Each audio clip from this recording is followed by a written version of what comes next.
Sa mga ilog, latian at bakawan ng isla ng Mindoro, may isang nilalang na bihirang mapansin ngulit napakahalaga sa balanse ng kalikasan.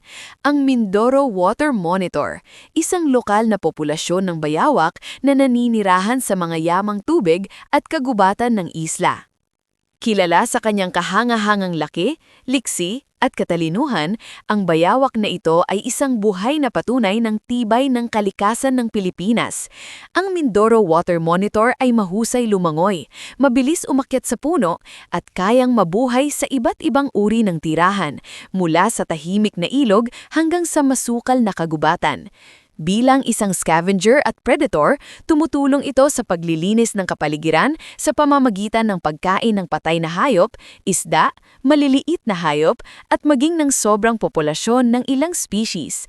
Sa ganitong paraan, napapanatili nito ang natural na balanse ng ekosistema. Ngunit sa kabila ng kanyang lakas, ang bayawak na ito ay nahaharap sa panganib, pagkawala ng tirahan, iligal na panguhuli, at maling paniniwala ng tao. Ang Mindoro Water Monitor ay hindi kalaban ng tao, kundi tagapangalaga ng kalikasan.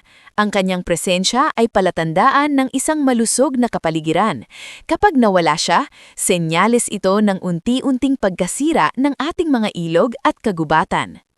Tara! Samahan niyo kong tuklasin ang mga kakaibang yaman ng Pilipinas.